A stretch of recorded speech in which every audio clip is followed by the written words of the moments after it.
Bismillah.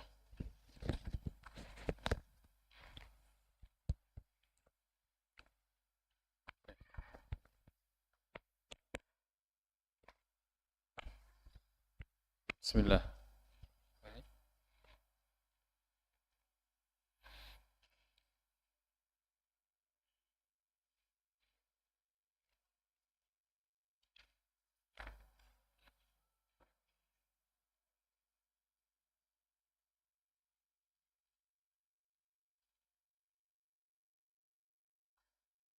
Bismillahirrahmanirrahim. Assalamualaikum warahmatullahi wabarakatuh.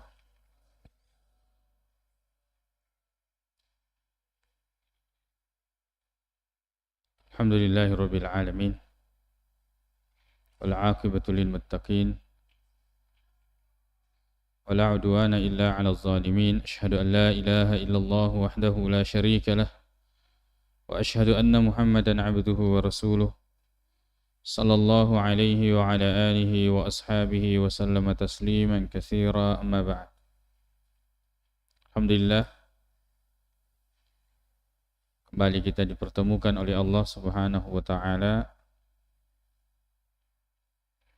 dalam majelis ilmu, di mana majelis yang seperti ini majelis yang dicari oleh para malaikat.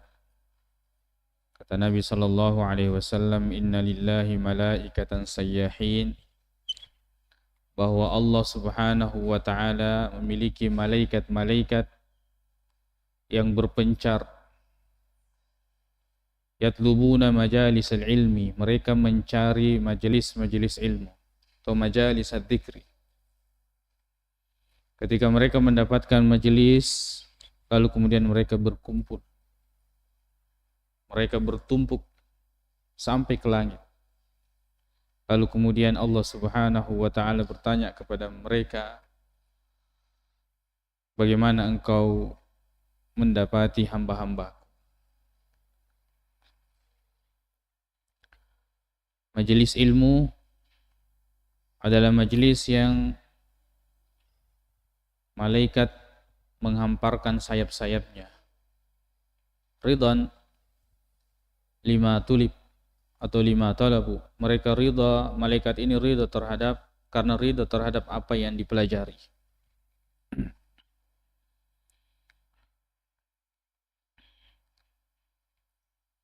Insyaallah Bukhari adalah kitab yang kedua sebelum terakhir, yaitu kitab Al-I'tisam bil Kitab was Sunnah. Dan sekarang kita berada pada riwayat an Hudzaifah. Diriwayatkan dari Hudzaifah. Hudzaifah yang dimaksud adalah Hudzaifah bin Yaman radhiyallahu anhu. Beliau yang pernah berkata, "Kanu yas'aluna 'anil khairi." Para sahabat itu bertanya tentang kebaikan.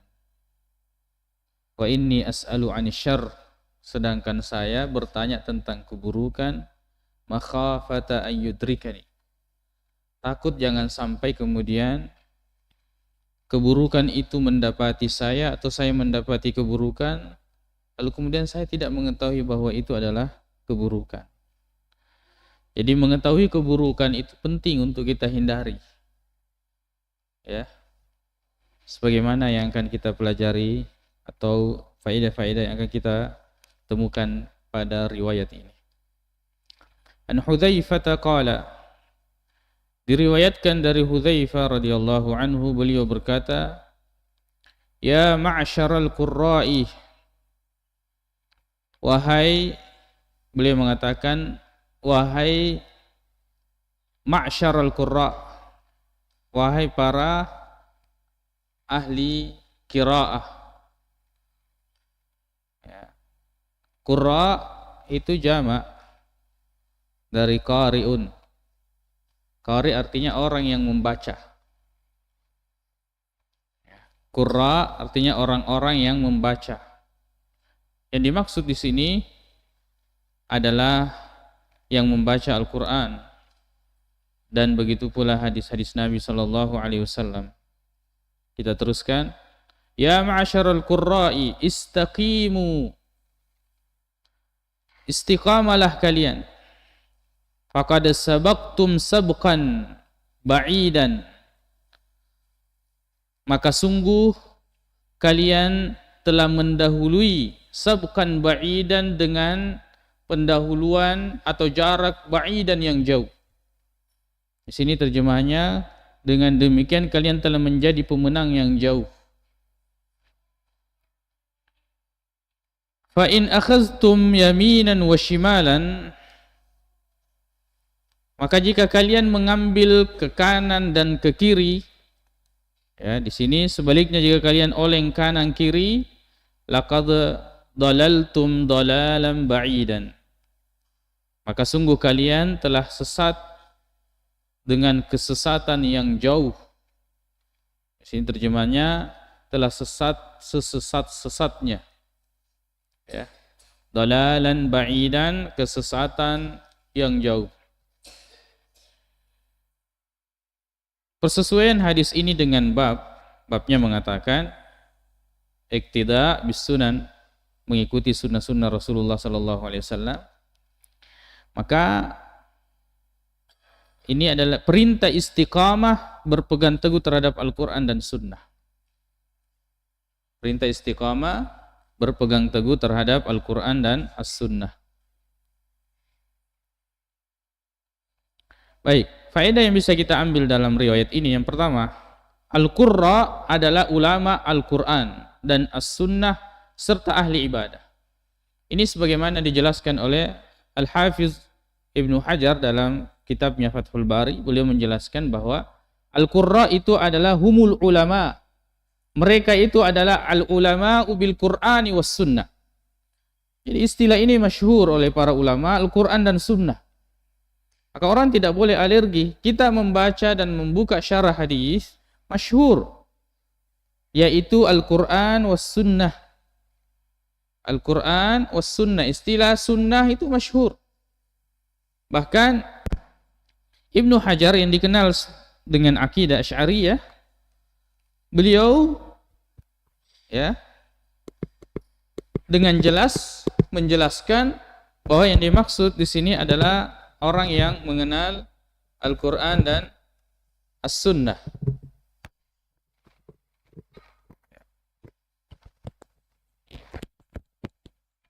Ini pakai ini. Orang yang mengenal Al-Quran dan As-Sunnah. Bahkan beliau,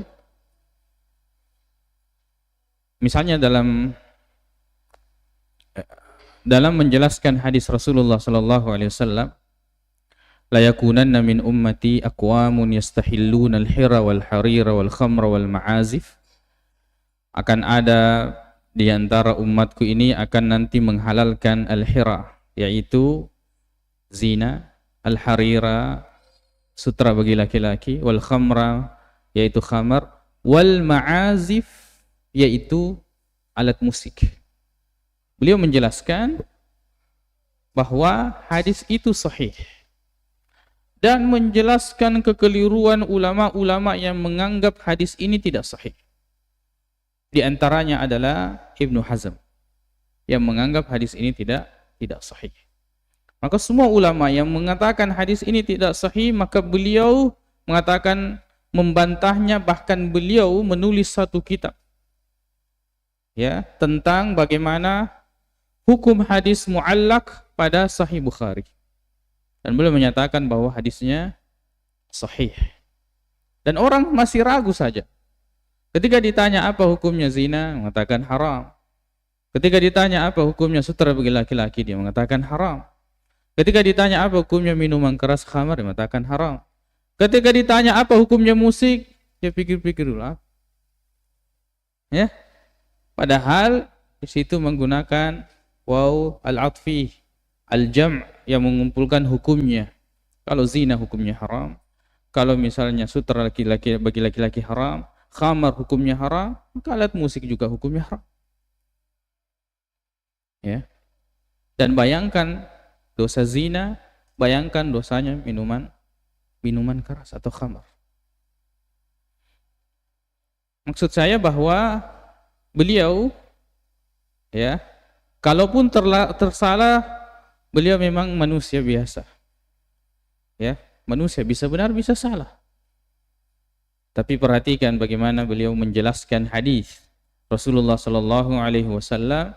Beliau mengatakan bahwa yang dimaksud al-qurra humul ulama'u bil Qur'ani was sunnati, adalah ulama Al-Quran dan As-Sunnah. Itu yang dimaksud. Kemudian beliau tambahkan al-ubbad, ahli ibadah. Jadi dahulu itu, kalau orang dikatakan qurra berarti itu ulama. Berarti itu ulama. Berbeda sekarang. Kalau dikatakan qari, paling dia bisa membaca Al-Quran. Atau mungkin terkhusus orang yang membaca Al-Quran dengan suara yang bagus didengar. Tapi dulu tidak. Dulu disebut qari kalau dia memahami Al-Quran, memahami sunnah. Itu dikatakan qari. Jadi Al-Quran adalah ulama, Al-Quran dan sunnah serta ahli ibadah. Ya. Dan kita lihat para ulama dahulu, mereka berbicara, menghiasi lisan mereka itu dengan Al-Quran dan hadis-hadis Rasulullah Sallallahu Alaihi Wasallam yang sahih. Kemudian istiqamah adalah berpegang teguh terhadap perintah Allah dalam hal melaksanakan dan meninggalkan. Ya, nanti juga kita akan jelaskan apa itu istiqamah. Ya. Kemudian pentingnya ulama menjaga sikapnya sebagai panutan umat. Di sini Hudzaifah radhiyallahu anhu mengingatkan, wahai para ulama, istaqimu, istiqamalah kalian.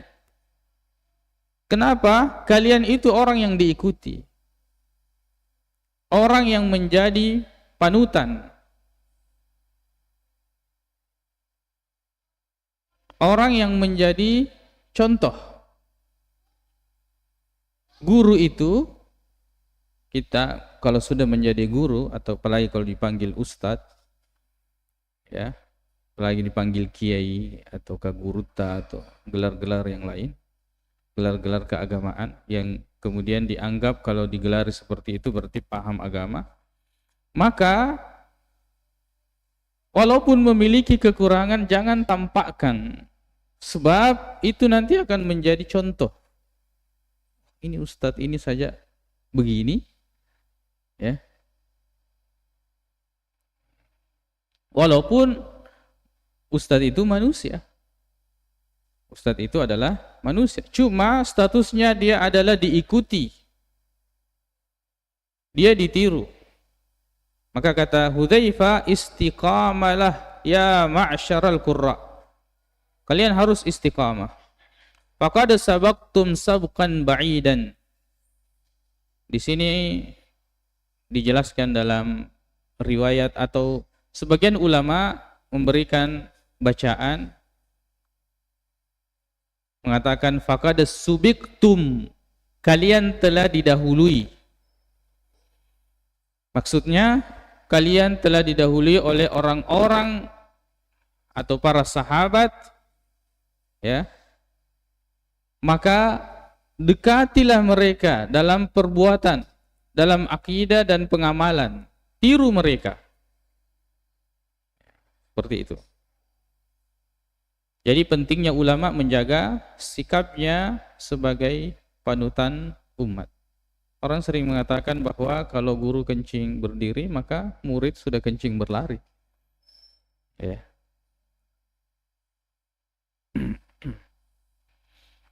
Begitu pula kita sebagai dai, yang pada umumnya kita kalau sudah ikut kajian seperti ini, maka orang-orang di kampung itu sudah akan melihat kita ini sosok yang ditiru dan dicontohi, ya, sehingga kemudian kalau kita tergelincir saja sedikit saja, maka orang akan ramai menceritakan, "Duh, bedongkan bawani ro, mare songkok nah."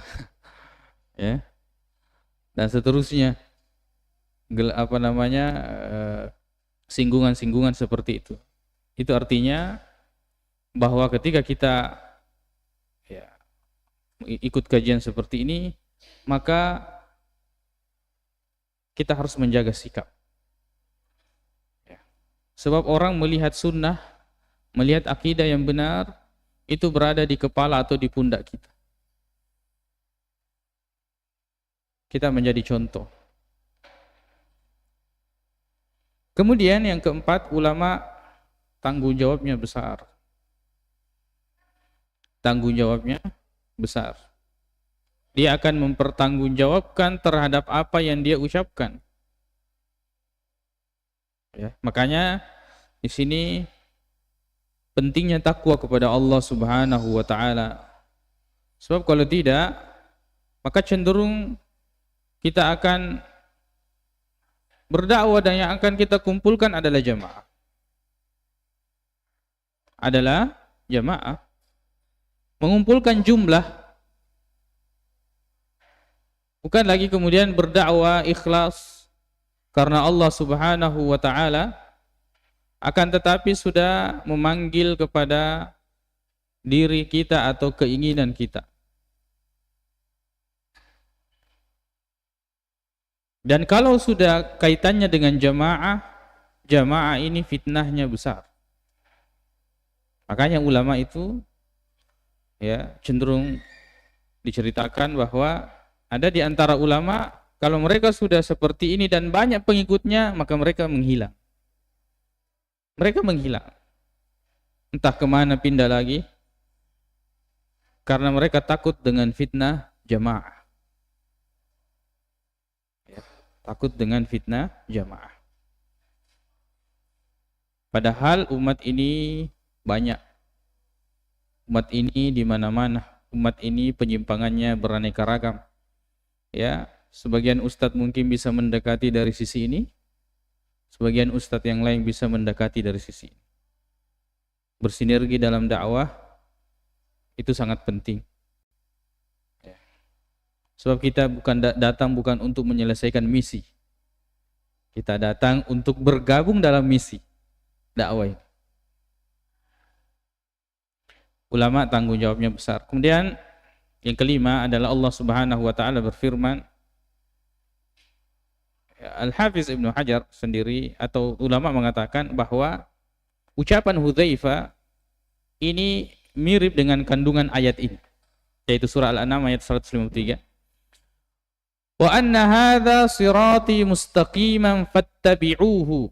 Sungguhnya ini adalah jalanku yang lurus, maka ikutilah. Wala tattabi'us subula. Jangan ikuti jalan-jalan yang lain. Fatafarraqa bikum an sabilihi, yang kemudian akan mencerai-beraikan ya kalian dari jalan Allah Subhanahu wa taala. Dzalikum wassaqum bihi la'allakum tattaqun. Demikianlah Allah memerintahkan kepada kalian agar kalian bertakwa. Ya. Ittabi'u, ikuti jalan yang lurus. Ya, istaqimu, lazimi jalan yang lurus, istiqamah. Jangan ikuti jalan-jalan yang lain. Makanya kita kalau salat yang kita baca, ihdinas siratal mustaqim. Tunjukilah kami jalan yang lurus.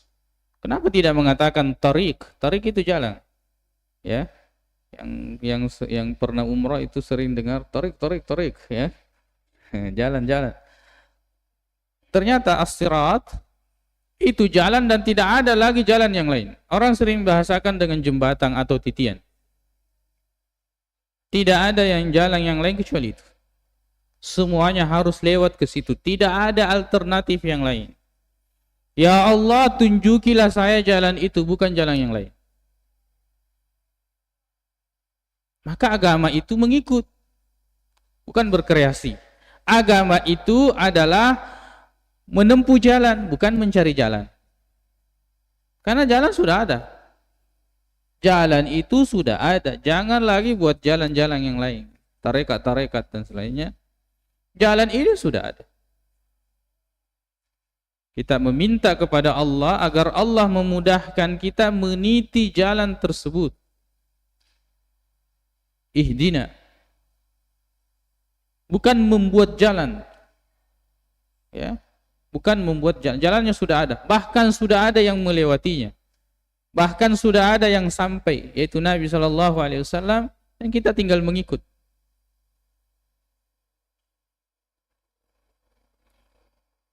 Kemudian dalam riwayat ini perkataan Hudzaifah menunjukkan keutamaan menuntut ilmu dan mengamalkannya. Ya. Wahai para ulama, ya, istiqamalah.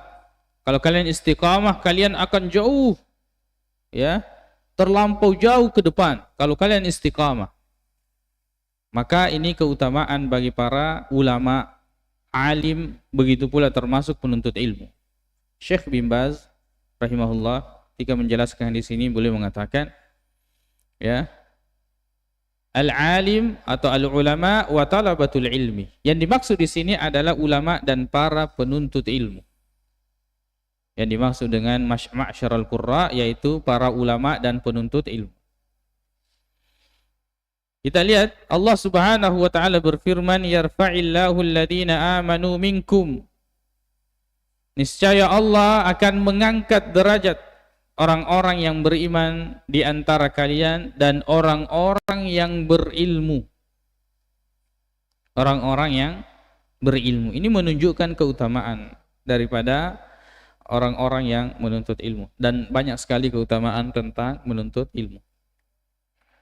Di antaranya ayat Allah Subhanahu wa taala, innama yakhsyallaha min ibadihil ulama. Yang paling takut kepada Allah itu ulama. Kenapa? Dia yang paling mengenal Allah. Ya.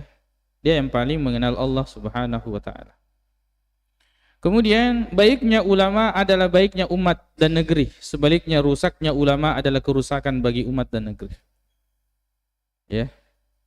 Salahul ulama, maka itu salahul ummati wal bilad. Kebaiknya ulama itu adalah merupakan baiknya umat dan negeri. Tapi sebaliknya kalau ulamanya rusak, rusaklah negeri ini dan umat ini. Ya.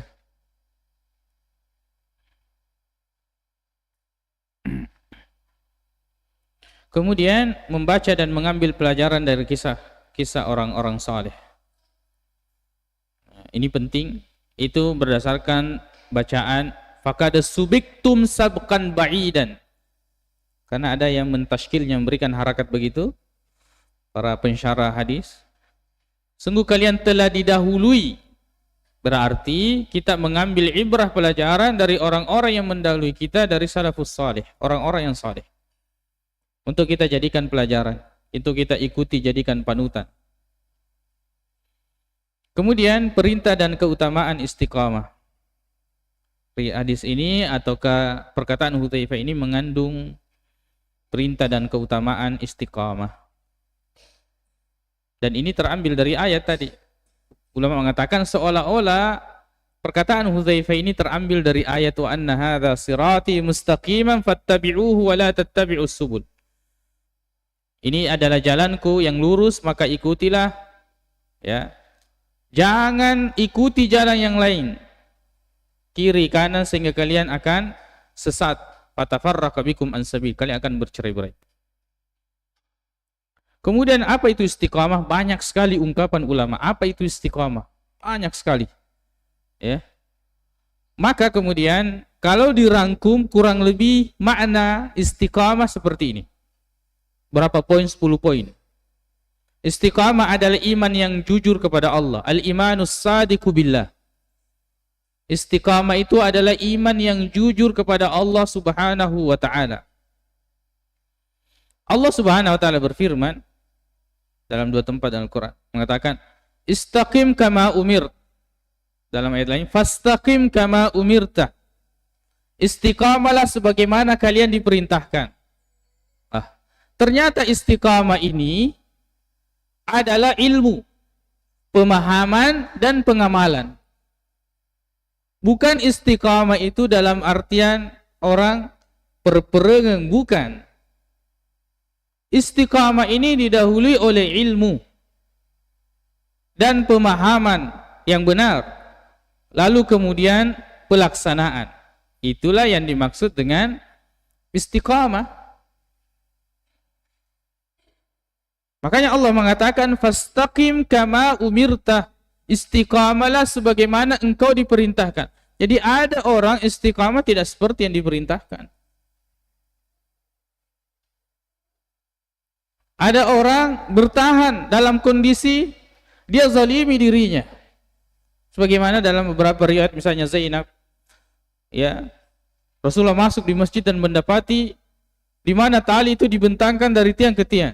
Nabi mengatakan, "Ma hadzal habal?" Tali apa ini? Kemudian dijawab bahwa ini talinya Zainab. Kalau dia beribadah, kalau dia fatarat, dia lelah, maka dia menggantung di situ.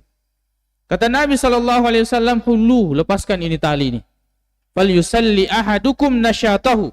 Hendaknya kalian salat itu sesuai dengan kemampuannya dia. Dia salat. Jangan paksa. Kalau kalian misalnya fa idza fatara ahadukum falyaqud. Kalau misalnya sudah tidak mampu berdiri, duduk. Jangan dipaksakan. Jangan dipaksakan. Jadi istiqamah itu bukan berarti menzalimi diri. Bukan. Makanya istaqim kama umirta, sebagaimana Allah perintahkan. Agama ini adalah agama fitrah, tidak bertentangan. Tapi terkadang kita beragama di atas fitrah kita. Di atas fitrah. Sehingga kita menganggap begitu sulit kita melaksanakan agama ini. Itu karena kita tidak memahami seperti apa itu istiqamah. Jadi istiqamah adalah iman yang jujur kepada Allah Subhanahu wa taala. Kemudian mengikut dengan sempurna kepada Rasulullah sallallahu alaihi wasallam. Tidak dinamakan istiqamah kalau imannya tidak benar. Tidak dinamakan istiqamah kalau dia tidak mengikut kepada Nabi sallallahu alaihi wasallam. Ada amalannya, itu yang diamalkan puluhan tahun, orang mengatakan, istiqamah itu." Bukan istiqamah itu. Karena istiqamah itu adalah mengikut kepada Nabi sallallahu alaihi wasallam. Istaqim kama umirta. Ingat ayat itu baik-baik. Istiqamalah sebagaimana Allah perintahkan kepadamu. Maka cek amalan kita selama ini. Cek baik-baik. Jangan sampai kita anggap diri kita istiqamah dengan amalan tertentu, tapi ternyata tidak seperti yang Allah perintahkan. Kemudian melaksanakan segala perintah Allah. Semua perintah Allah kita laksanakan. Mastata'tum, sesuai dengan kemampuan kita.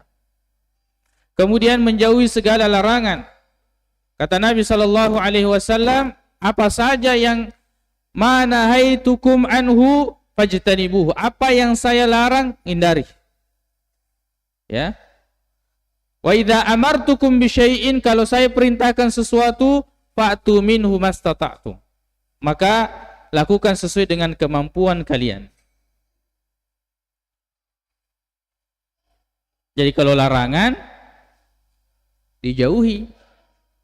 Tidak ada sesuai dengan kemampuan. Wajib dijauhi. Ya, wajib dijauhi. Kalau larangan, kalau perintah sesuai dengan kemampuan. Makanya ya, orang harus jujur dan ikhlas ketika meninggalkan satu dosa dan maksiat. Sebab kalau tidak, maka keikhlasan dan pertolongan Allah itu masih jauh dari apa yang dia ingin tinggalkan. Misalnya ada orang yang mau berhenti merokok. Ya, yang awalnya misalnya sekian, dia kurangi. Ya, dia kurangi. Tapi masih dia melakukan maksiat dengan hal tersebut. At-tadarruj. Padahal perintah Allah Subhanahu wa taala, dan ini tentu berdoa kepada Allah dengan sebaik-baiknya, dengan sejujur-jujurnya, dengan itu Allah akan memberikan pertolongannya. kita bisa tinggalkan. Ya.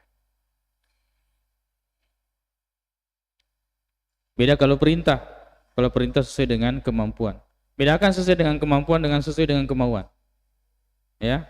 Ada orang menerjemahkan atau mengartikan sesuai kemampuan, sesuai dengan kemauan. Beda. Beda. Kemudian memperbanyak ibadah-ibadah sunnah. Orang yang istiqamah itu nampak dari Nabi SAW ketika ditanya, Ayyul a'mali ahabbu ilallah, amal apakah yang paling Allah subhanahu wa ta'ala cintai? Kata, konsisten kita lakukan, dawam, walaupun sedikit. Walaupun sedikit. Artinya sesuai dengan kemampuan. Sesuai dengan kemampuan, tidak bisa berdiri duduk, tidak bisa duduk baring. Makanya inilah pentingnya kita menuntut ilmu. Makanya tidak bisa dibayangkan ada orang bisa istiqamah tanpa ilmu, tidak mungkin. Dia pasti akan menzalimi dirinya atau kemudian dia akan terjatuh pada hadis Nabi sallallahu alaihi wasallam, ya. Hadis surat Abu Hurairah radhiyallahu anhu bahwa inna ad-dina yusrun, agama itu mudah. Walan yushadda ad-dina ahadun, tidak ada orang yang kemudian dia bersikap keras terhadap agama illa ghalabahu, kecuali agama itu akan mengalahkan dia. Kata Nabi mengatakan, saddidu wa qaribu. Kalau kamu misalnya tidak mampu, tetap engkau lurus dan mendekati. Ya, proporsional. Sesuai dengan porsi yang kita sanggupi, yang kita mampui. Ya. Sebab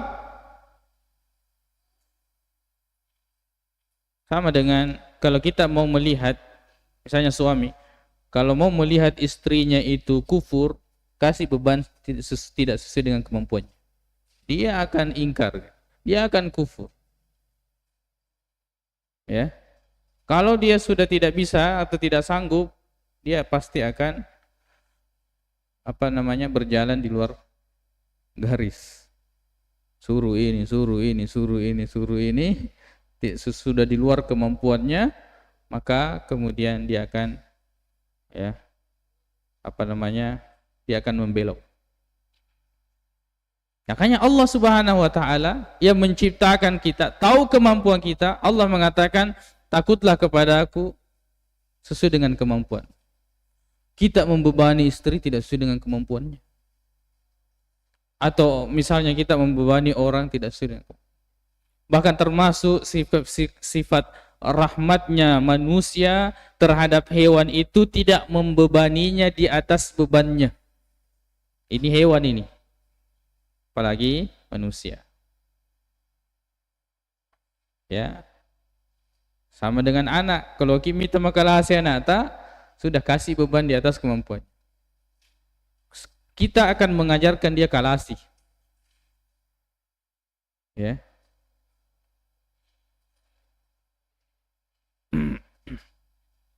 Karena sudah berjalan dan tidak manusiawi misalnya. Ada aturan tidak manusiawi sehingga untuk mendapatkan haknya sebagai manusia harus makalasi. Misalnya manusia ada ngantuknya, manusia ada futurnya, manusia ada bosannya, manusia ada ininya dan itunya, dan diikat dengan aturan, sehingga untuk mendapatkan haknya sebagai manusia harus pura-pura sakit, pura-pura ini. Makanya banyak manusia yang benci manusia. Akhirnya kemudian dimunculkanlah mesin-mesin yang siap menggantikan manusia. Karena tidak suka dengan manusia, padahal dia manusia. Tidak siap menghadapi manusia yang ada bosannya, tidak siap menghadapi manusia ada sakitnya, tidak siap menghadapi manusia ada futurnya, ada emosinya, ada tidak stabilnya. Maka digantikanlah manusia ini dengan mesin. Maka kalau kita bergaul dengan manusia, kita harus bisa memahami bahwa mereka itu adalah manusia, bukan robot. Kemudian menjaga sikap dan lisan. Orang yang istiqamah itu akan menjaga sikapnya, perbuatannya, dan akan menjaga lisannya. Kemudian senantiasa mensucikan diri, tazkiyatun nafs. Kemudian berusaha dalam ketaatan kepada Allah dan menggapai keridhaannya. Inilah istiqamah yang dirangkum dari perkataan para ulama. Ya. Jadi kalau kita menamakan diri kita sudah istiqamah, coba cek di list di sini, checklist.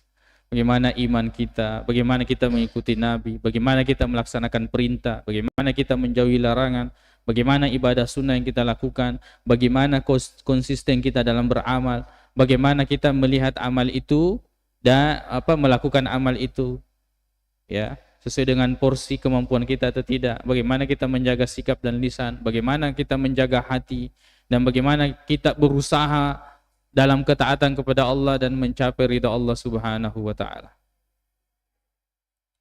Itu istiqamah. Ada hadis yang diriwayatkan oleh Hanzalah, ya. Hanzalah ini termasuk di antara penulis wahyu Nabi sallallahu alaihi wasallam. Beliau satu waktu didapati oleh Abu Bakar menangis. Abu Bakar mengatakan, "Ada apa wahai Hanzalah? Kenapa menangis?" Kata Hanzalah, "Nafaka Hanzalah." Wahai Abu Bakar, Hanzalah itu munafik. Kok bisa? Kata Hanzalah, coba perhatikan baik-baik. Kalau kita berada bersama Rasulullah, diceritakan surga dan neraka, seolah-olah surga dan neraka itu sudah ada di depan mata. Faidza raja'na, tapi kalau kita kembali ila azwajina, kepada istri-istri kami, keluarga kami, dan barang dagangan atau pekerjaan kami, nasina kasiran, kemudian kita banyak lupa. Kata Abu Bakar, kalau begitu saya juga kena. Sama. Kita kalau berkumpul bersama Rasulullah, Rasulullah sebutkan surga dan neraka, seolah-olah sudah ada di depan mata. Keimanan itu langsung naik, full. Tapi kalau kita sudah kembali, sudah lowbat lagi. Ayo kita pergi kepada Rasulullah SAW. Kita keluhkan ini. Maka mereka menghadap Rasulullah SAW. Kemudian ditanya, lalu Hanzalah menceritakan. Lalu kata Nabi sallallahu alaihi wasallam, "Lau tadumuna 'alal halil ladzi takumuna biha min 'indi", seandainya kalian itu istiqamah, konsisten. Keadaan kalian ketika bersamaku, kalian bisa mempertahankan itu dalam semua keadaan kalian, la safahatkumul malaika, malaikat akan datang kepadamu menyalamimu. Di mana fi majalisukum, di mana kalian duduk, malaikat akan datang. Ya. Wa fi turuqikum, di jalan mana kamu jalan, malaikat akan datang. Bahkan wa ala fursyikum, bahkan di tempat tidur kalian, malaikat akan datang. Kalau imanmu itu seperti ketika ada bersamaku. Tapi kata Nabi sallallahu alaihi wasallam, walakin ya Hanzalah, sa'atun wa sa'atun wa sa'atun wa sa'ah. Tapi Hanzalah ingat baik-baik, ada waktu itu bersama dengan Allah, untuk Allah. Ada waktu untuk keluarga. Ada waktu untuk bekerja. Ada waktu untuk diri sendiri. Dan ini nikmat Allah Subhanahu wa taala. Makanya Allah mengatakan istiqamah sebagaimana yang diperintahkan. Ternyata istiqamah itu menghendaki kita bukan pada satu kondisi dan terus-menerus seperti itu. Istiqamah adalah bagaimana kita mengilmui, memahami, dan melaksanakan. Berpindahnya seseorang dari ketaatan kepada ketaatan yang lain, itu dianggap istiqamah. Kalau kita salat, misalnya salat duha, 2 rakaat, 4 rakaat, setelah itu ada rasa futur, ambil Al-Quran, baca Al-Quran. Ambil kitab, baca kitab. Ambil buku yang berfaedah, baca. Kita keluar misalnya membantu orang, beraktivitas dalam aktivitas positif. Itu adalah berpindah dari kebaikan kepada kebaikan. Dan seperti itu kita merawat ketaatan kita kepada Allah Subhanahu wa ta'ala. Sa'ah wa sa'ah wa sa'ah wa sa'ah. Ada waktu pada Allah, ada waktu, ya, dan seterusnya, ya. Dan itu adalah nikmat Allah Subhanahu wa ta'ala. Kemudian hal-hal yang dapat membantu kita dalam beristiqamah, dalam istiqamah.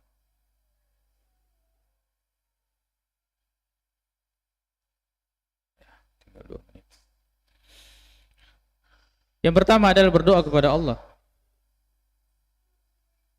Doa ini adalah silahul mu'min, senjatanya orang beriman. Inti. Ya, bukan alternatif ini doa. Inti. Makanya Rasulullah mengatakan ad-du'a'u huwal ibadah. Doa itu adalah ibadah. Ya, kita minta kepada Allah, tapi kita ini banyak melupakan diri kita. Mungkin istiqamah tapi kita tidak pernah berdoa, ya Allah, saya minta istiqamah dalam agama ini, dalam pemahaman ini, dalam akidah ini, dalam ibadah ini, dalam kebaikan ini, dalam majelis ilmu ini. Tidak pernah kita berdoa. Ya. Kita termasuk orang yang sombong kalau kita tidak mau berdoa kepada Allah Subhanahu wa taala. Yang mengatakan ini semua itu Allah Taala, tidak, Allah yang perintahkan kita berdoa, ud'uni astajib lakum. Berdoa kepada aku, saya akan kabulkan. Allah memang tahu, tapi Allah ingin kita beribadah kepadanya dengan doa. Kemudian percaya akan pertolongan Allah. Sebab kalau kita istiqamah, ujiannya berat. Ujiannya berat. Istiqamah itu meniti jalan yang lurus. Jalan lurus ini cenderung membuat orang ngantuk. Kenapa? Karena dia sudah lihat tujuannya. Ya, sudah di depan jelas sekali tujuannya. Dia akan jenuh. Dan seperti itu yang dirasakan oleh orang-orang yang meniti. Ujiannya berat. Beda kalau jalan belok-belok kan. Kalau belok tidak ngantuk itu. Karena dia akan menikmati kiri kanan. Dia tidak melihat tujuan. Akhirnya dia tidak jenuh. Dia tidak ngantuk. Kapan ngantuk? Kalau sudah jalan lurus. Ya. Jadi jangan menganggap bahwa jalan belok-belok itu besar ujiannya. Lebih besar ujiannya jalan yang lurus. Lebih banyak orang kecelakaan di jalan yang lurus, dan kecelakaannya tidak main-main seperti jalan tol. Ya. Parah. Maksud saya menyamakannya dalam hal ujian. Ujian begitu berat ketika kita berada di jalan yang lurus itu. Ujiannya begitu berat. Kemudian yang ketiga, jadi kita harus percaya akan pertolongan Allah Subhanahu wa taala. Seandainya kita hijrah dan istiqamah itu dari penghasilan 1 juta jadi 10 juta, orang semua akan hijrah dan istiqamah. Tapi biasanya tidak seperti itu. Kita akan diuji. Kemudian menyibukkan diri dengan ilmu syar'i. Tidak bisa kita istiqamah tanpa ilmu. Dinulai. Maka untuk istiqamah itu harus rutin. Harus memang ada tempat-tempat menuntut ilmu. Kita harus ada guru.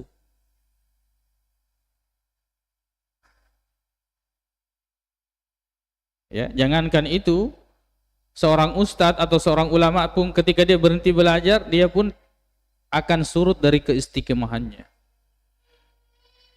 Ya. Walaupun dia sudah tahu, dia harus tetap belajar dan menuntut ilmu. Walaupun orang-orang sudah belajar sama dia, tetap dia harus belajar dan menuntut ilmu.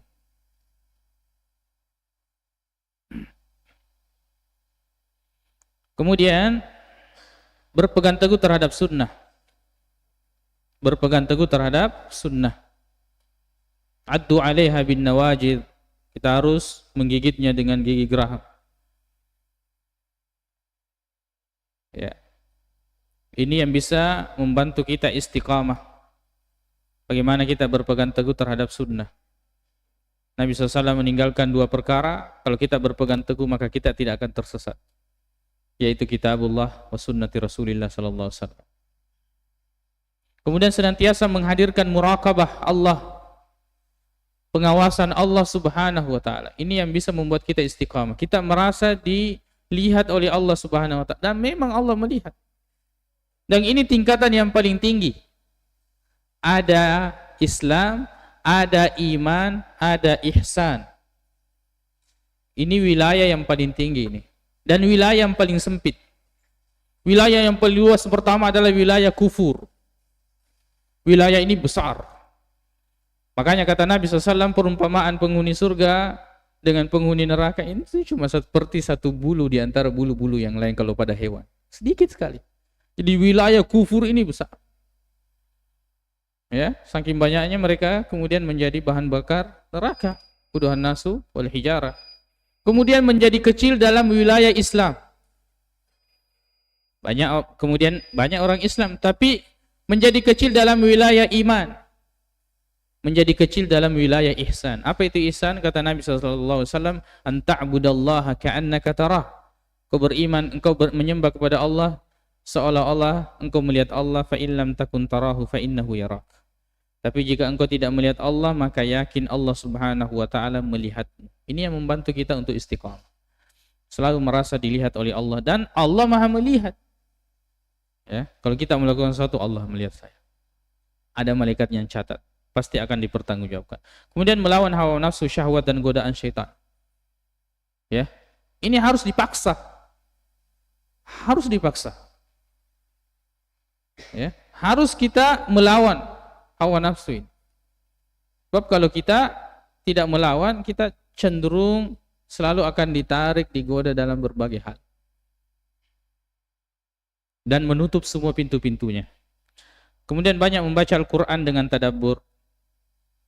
Baca Al-Quran selain menghindarkan dari bisikan-bisikan, ya, gangguan-gangguan syaitan, juga kemudian kita mendapatkan hidayah dari membaca Al-Quran.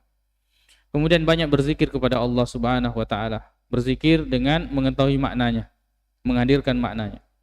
Kemudian dekat dengan ulama serta banyak mengambil faedah dari mereka. Dekat dengan ulama, orang-orang yang berilmu. Ya.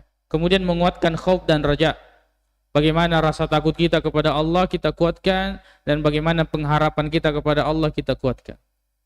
Jangan takut kepada makhluk, kemudian jangan berharap kepada makhluk. Takut kepada makhluk, berharap kepada makhluk, inilah yang akan menghalangi kita dari istiqamah. Susah istiqamah. Kalau kita masih besar rasa takut kita kepada makhluk dan pengharapan kepada makhluk. Kemudian menjaga kesucian hati. Menjaga kesucian hati. Ya, makanan bisa mempengaruhi hati, ya, perkataan bisa mempengaruhi hati. Kemudian perasaan bisa mempengaruhi hati itu sendiri. Seperti suudzon dan selainnya. Kemudian mempelajari sirah nabawiyah. Apa gunanya mempelajari sirah? Kita lihat bagaimana Nabi diuji, diusir dari Mekah, dari kampungnya. Kita lihat bagaimana para nabi itu. Nabi Ibrahim dibakar, ada nabi yang mati digergaji, ada nabi yang mati disembelih. Ya. Coba bayangkan. Nabi Musa belum lahir sudah dicari-cari. Sudah lahir mau dibunuh. Dicari terus. Bagaimana Nabi Yusuf? Lempar, dibuang di sumur. Didapat, ternyata dijual dengan harga yang murah. Tinggal di istana, ternyata setelah itu dipenjara. Tapi istiqamah. Dengan membaca sirah nabawiyah atau sirah para al-anbiya, orang-orang saleh, kita akan banyak mengambil ibrah. Berteman dan bergaul dengan orang saleh. Kalau mau istiqamah, ganti teman. Kalau kita sudah hijrah, ganti teman. Ganti lingkungan. Ya. Tapi kalau misalnya pasangan hidup, bersabarlah. Jangan ganti istri atau ganti suami, bersabar. Ya. Berdoa, banyak berdoa kepada Allah Subhanahu wa taala. Kemudian banyak mengingat kematian. Ya, karena mengingat kematian ini adalah hadimul maladzat, akan menghancurkan kenikmatan-kenikmatan, ya, yang cenderung melalaikan kita. Kemudian bersyukur dan ridho terhadap pemberian Allah. Apa yang Allah berikan, syukuri. La in syakartum la azidannakum wa la in kafartum inna adzabi. Kemudian apa yang Allah berikan, ya, berusahalah kita ridho. Ya, makanya kita berdoa kepada Allah, ya Allah, saya minta ridhamu setelah apa yang Engkau putuskan. Allahumma inna as'aluka ridha ba'dal qada. Kemudian menghadirkan rasa takut akan su'ul khatimah. Ini yang membuat kita istiqamah. Su'ul khatimah. Jadi kalau orang selalu terbayang-bayang itu, maka dia akan berpindah dari satu kebaikan kepada kebaikan yang lain. Bagaimana kalau saya tidak lakukan ini? Bagaimana kalau saya maksiat ini, tiba-tiba saya mati? Su'ul khatimah. Kemudian menggunakan waktu pada hal-hal yang bermanfaat.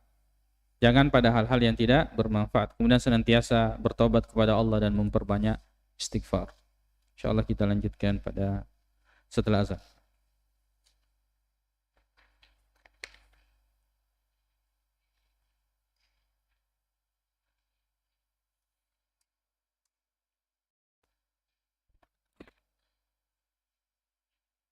Allahu Akbar, Allahu Akbar, Allahu Akbar, Allahu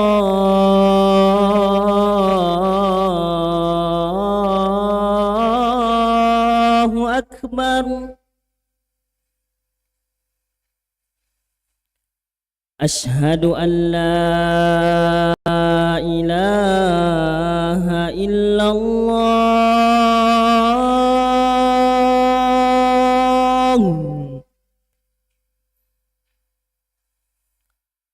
Ashhadu an la ilaha illallah.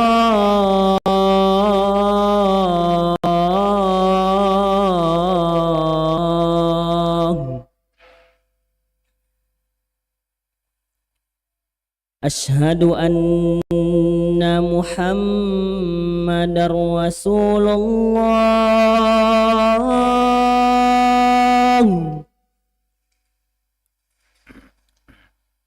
Ashhadu anna Muhammadar Rasulullah.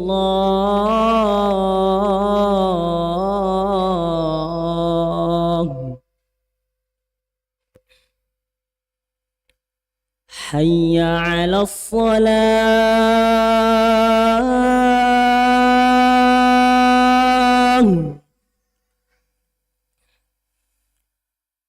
Hayya 'alas salam.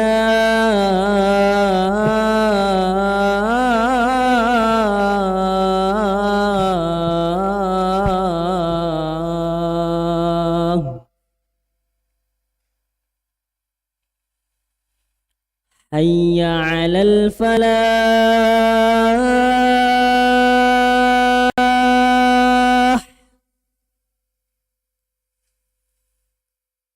Hayya 'alal falah.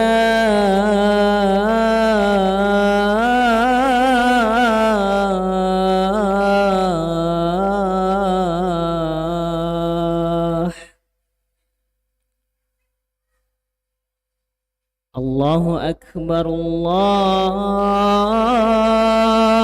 Akbar.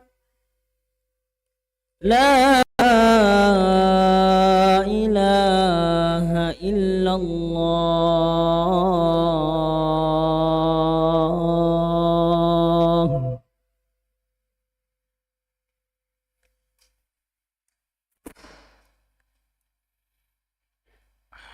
Bismillah, alhamdulillah, salatu wassalamu ala rasulillah wa ala alihi wa sahbihi wa mawala ma ba'd.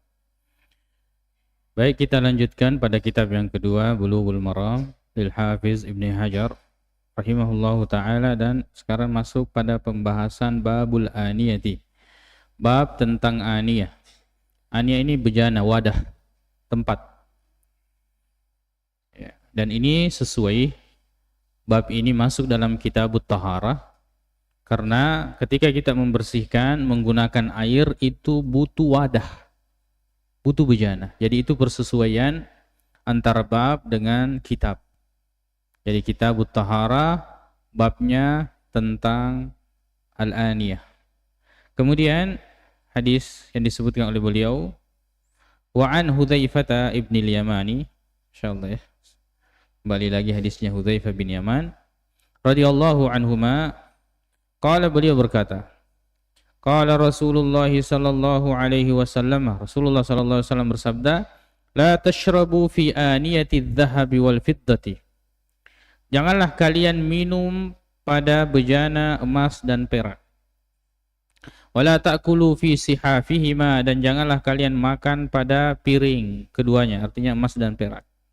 Fa innaha lahum fid dunya, karena ini bagi mereka, karena sungguhnya itu adalah bagi mereka, yaitu orang-orang kafir, orang-orang musyrik di dunia, walakum fil akhirati, dan bagi kalian di akhirat. Muttafaqun alaihi, hadis ini diriwayatkan atau disepakati oleh Imam Bukhari dan Muslim. Kemudian hadis yang kedua, wa an Ummi Salamah radhiyallahu anha qalat qala Rasulullah sallallahu alaihi wasallam. Ummu Salamah ini adalah istri Nabi sallallahu alaihi wasallam. Ya.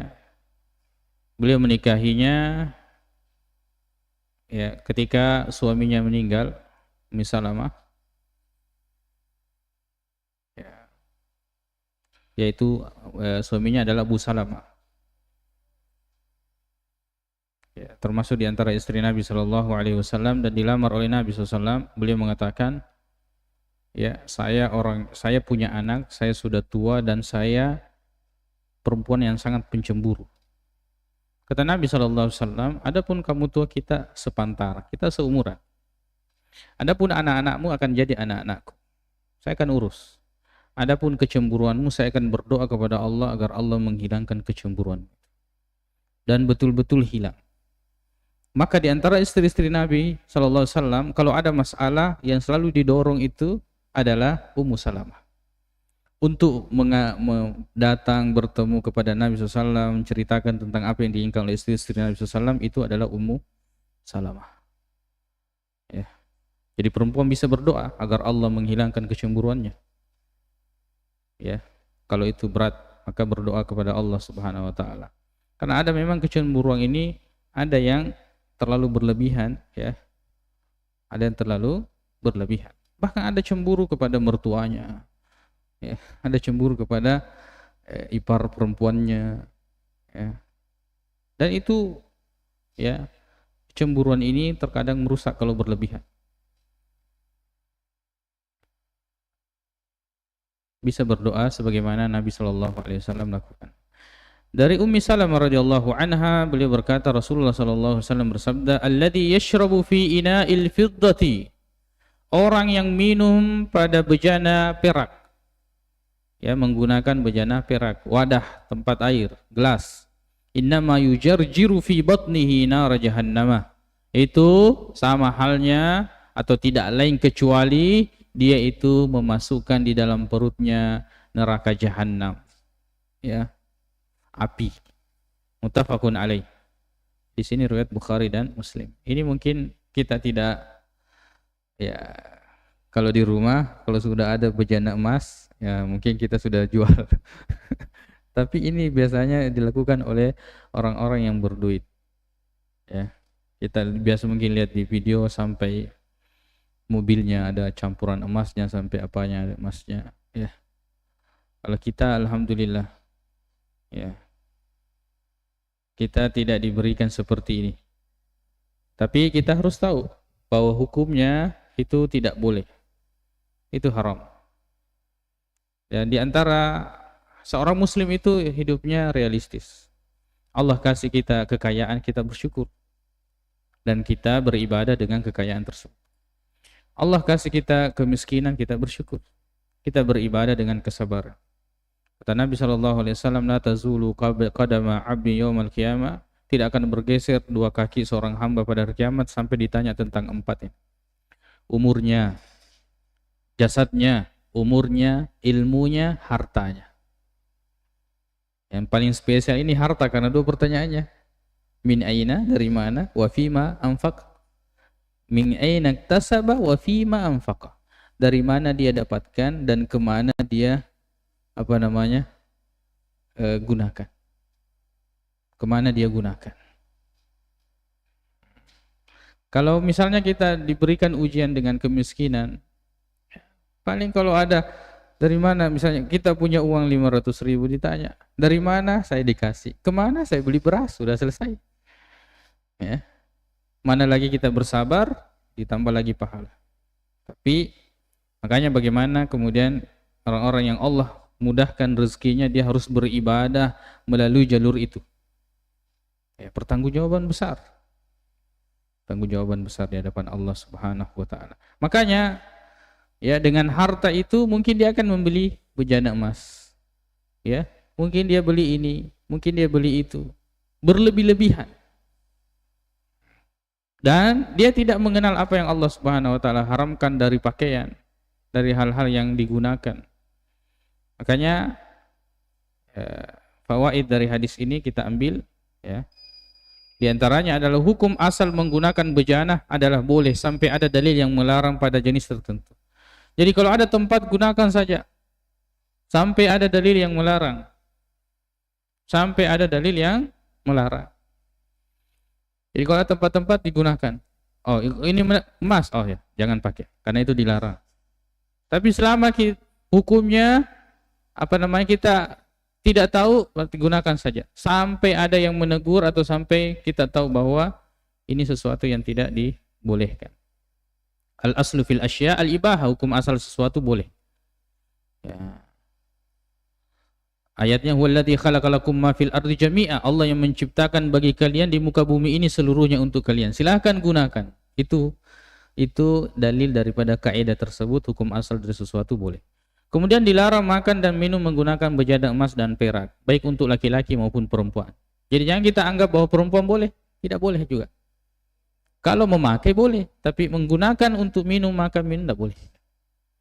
Kemudian hukum asal larangan menghendaki pengharaman. Jadi kalau di dalam Al-Quran ada larangan, berarti itu hukumnya haram. Itu hukum asalnya. Sampai ada dalil yang memalingkan dari hukum tersebut.